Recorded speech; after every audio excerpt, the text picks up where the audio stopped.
امام حسین گزر رہے تھے، امام زین العابدین فرماتے ہیں کچھ لوگ زمین پہ بیٹھ کے روٹی کھا رہے تھے، تو انہوں نے امام صاحب سے کہا حضور آ جائیں، تو امام صاحب گھوڑے سے اترے، زمین پہ بیٹھ گئے، اور جب ان کے ساتھ روٹی کھائی تھوڑی سی، امام علی مقام اٹھنے لگے تو کہنے لگے حضور اور کھائیں، فرمانے لگے قسم بخدا ابھی کھا کے آیا تھا، اور کبھی روٹی کھا کے میں نے فوری طور پہ دوبارہ نہیں کھایا، بیٹھ اس لیے گیا ہوں کہ تمہارا دل نہ ٹوٹ جائے، دل بدستاور کے حج اکبر است۔ عزیز دوستو، غریب پروری، بہادری، اور سب سے بڑی بات یہ کہ قناعت پسندی، تھوڑے پہ گزارا۔ یہ جو ہم روز دکھ سناتے ہیں نا اپنے بیٹوں کے، بیٹیوں کے، پریشانیاں آزمائیاں ہم نے طاری کر لی ہیں۔ میں اکثر کہتا ہوں کسی کی بیٹی اتنا کام نہیں کرتی اس کے ہاتھوں پہ چھالے پڑ جائیں، لیکن حضور کی بیٹی کرتی ہے، محبوب کی شہزادی یہ کام کرتی ہے کہ ہاتھوں پہ چھالے پڑ جائیں۔ نبی پاک صلی اللہ تعالیٰ علیہ وسلم کی شہزادی یہ کام کرتی تھی، ڈیوٹی کرتی تھی ذمہ داری سے۔ اور کنز المال میں وہ چمکتے دمکتے لفظ حدیث کے موجود ہیں کہ اونٹ کے بالوں کی بنی ہوئی چادر اوڑھ کے سیدہ فاطمہ چکی پیس رہی، محبوب نے دیکھا، آنکھوں میں آنسو بھی آئے، پتہ فرمایا کیا؟ فرمایا فاطمہ بیٹا دنیا میں تھوڑی سی تکلیف برداشت کر، آخرت کی ساری عزتیں اللہ تجھے ہی عطا فرمائے گا۔ اپنے گھروں کے اندر یہ خوبصورت ماحول لائیں۔ اور پھر سب سے بڑی بات یہ تھی کہ ان کا جو رشتہ تھا نا مصلی کے ساتھ۔ سبحان اللہ۔ یہ اذان کس کی ہے؟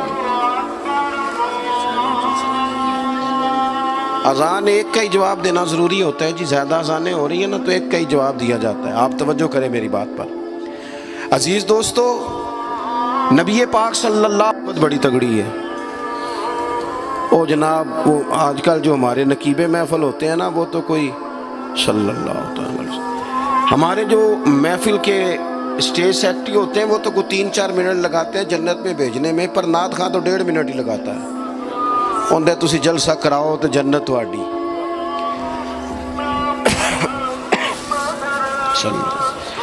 یاد رکھیں کہ نسبت کی مضبوطی ایک بڑی عظمت ہے، اللہ والوں کی نسبت بڑی چیز ہے، اور خدا دے یہ دولت تو یہ بڑی چیز ہے، یہ بڑی چیز ہے۔ یاد رکھ لیں میرے عزیز کہ جب آپ کا رشتہ اگر نسبت تگڑی ہے تو عبادت کرنے سے تو اور تگڑی ہو جائے گی، مصلی پہ بیٹھنے سے تو اور مضبوط ہو جائے گی۔ آپ نبی پاک علیہ السلام کے گھرانے کا ترک دیکھیں تو وہ عبادت سے بڑا ان لوگوں کا شغف ہے، اللہ اللہ کرنے سے بڑا ذوق ہے۔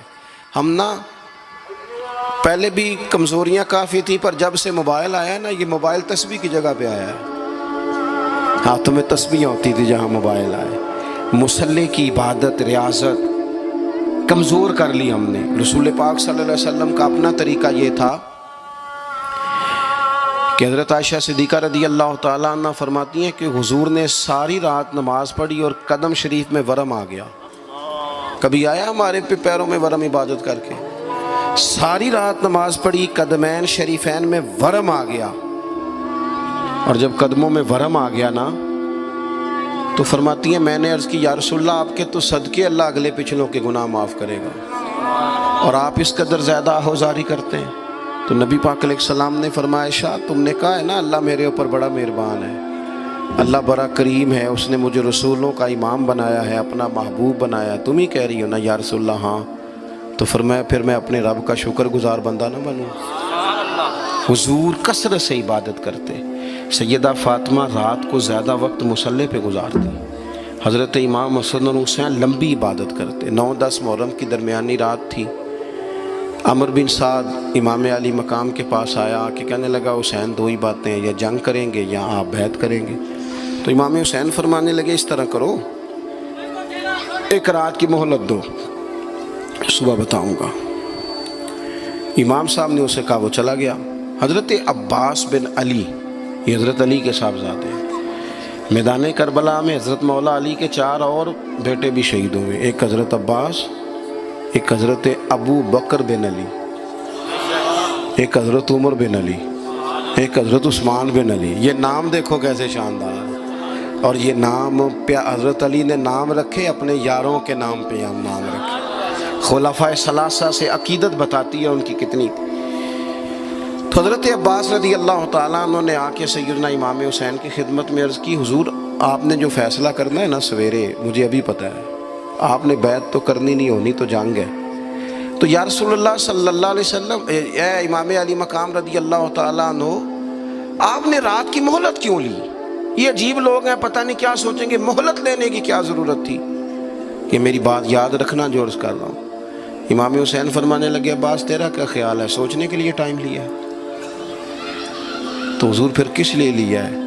تو کیا جملے ہیں امام حسین کے، فرمانے لگے، عباس تجھے پتہ ہے نا مجھے سجدوں سے بڑا پیار ہے، سجدوں سے پیار ہے، دعاؤں سے پیار ہے، عبادت سے پیار ہے۔ میرا دل کرتا ہے ایک رات رہ گئی ہے، میں رج رج کے سجدے کروں، اپنے مالک کے حضور اپنی پیشانی رکھوں، خوب دعائیں مانگوں۔ تو ان کا تو عبادت سے اتنا شغف تھا۔ آخری بات سنیں، یزید تو ظاہری طور پر کلمہ بھی پڑھتا تھا، سارے کام کرتا تھا، امام حسین کیوں نکلے اس کے خلاف؟ اس لیے کہ فاسق و فاجر تھا، شرابی بدکار تھا۔ صحیح بتانا، صحیح۔ اس بندے کی جیب میں خود ڈھیر سارے گندے گانے ہوں، وہ امام حسین کے نام کی ایک دیگ پکا لے تو امام حسین خوش ہو جائیں گے؟ جو وہاں لڑکیوں کے اسکول کالج کے سامنے روز کھڑا ہو، وہ کہے کہ میں نے 6 نعرے پورے لگائے امام حسین کے نام کے، تو امام حسین خوش ہو جائیں گے؟ امام حسین کی کاز کیا ہے؟ وہ کہتے ہیں کہ ایسے لوگ جو فاسق و فاجر ہوں، اعلانیہ گناہ کرنے والے، وہ کبھی بھی عنان حکومت پہ آنے نہیں چاہیے۔ اور اگر ہم سپورٹر ووٹر ان لوگوں کے ہوں، ہم انہی لوگوں کے سپورٹر ووٹر ہوں جو ظالم ہیں، فاسق و فاجر ہیں، اور ہم بات کریں امام حسین کی، ہم سے نہ رقم ہوں گے قصید یزید کے، ہم لوگ تو حسین کے سیرت نگار ہیں۔ دورنگی چھوڑ کے یک رنگ ہو جا، سراسر موم ہو جا یا سنگ ہو جا، آپ کبھی کسی ظالم کے سپورٹر نہ بنے، کبھی بھی۔ آپ کو پتہ چل گیا بندہ غلط ہے تو ڈٹنا سیکھیں، کھڑے ہونا سیکھیں۔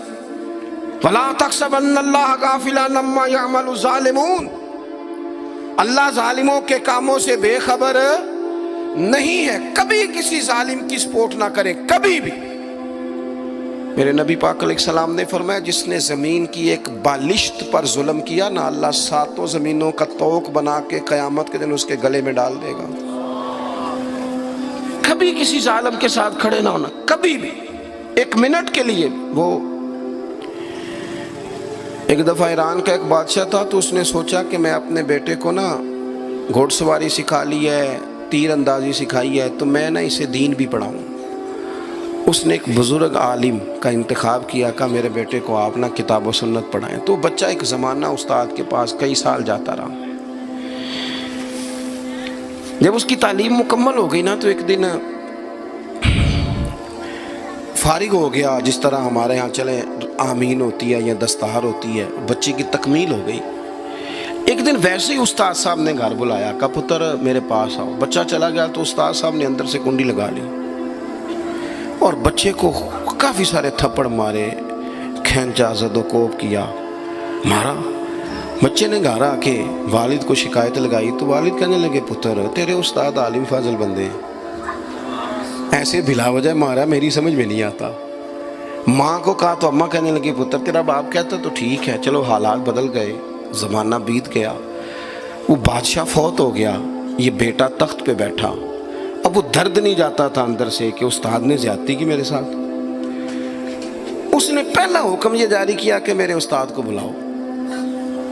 استاد بڑے بوڑھے ہو گئے تھے، ضعیف تھے، چھڑی پہ جھکے ہوئے، 2 بندے لے کے آئے، استاد جی کو کھڑا کیا، استقبال کیا، کرسی بھی دی۔ کہنے لگا، استاد جی ناراض نہ ہونا، میں بے اختیار تھا، آپ سے پوچھ نہیں سکا، آج میں نے پوچھنے کے لیے بلایا ہے، میرا قصور کیا تھا؟ استاد صاحب نے یوں آنکھیں کھولی، کہنے لگے، پتر یہ جو آج دن آیا نا، اسی دن کے لیے مارا تھا، یہ جو آج دن آیا ہے نا، اسی دن کے لیے تیری پٹائی کی تھی۔ کہا استاد جی کیوں؟ کہنے لگے، پتر کتنے کو سال ہو گئے مار کھائی کو؟ کہا کو 13-14 سال ہو گئے، بھولی تو نہیں نہ زیادتی؟ کہا جی بھولی نہیں۔ فرمانے لگے، اس لیے ہی تجھے مارا تھا کہ ایک نہ ایک دن تو نے باپ کی جگہ پہ بیٹھنا ہے، پتر خیال رکھنا، اگر میں نے تیرے ساتھ کوئی زیادتی کی تھی تجھے 14 سال نہیں بھولی تو بھی کسی کے ساتھ نہ کر بیٹھنا، اسے قیامت تک نہیں بھولے گی، اور ایک عدالت صبح قیامت بھی لگے گی، پھر وہاں جواب دینا ہے ثم لتسألن یومئذ عن النعیم۔ جو تمہیں اقتدار کی نعمت ملی ہے اس کا خیال رکھنا، اللہ تعالیٰ حساب لے گا۔ میرے دوستو کبھی بھی ظالم، وہ امام مالک مسئلہ بیان کر رہے تھے، فرمایا ظالموں کا مددگار بھی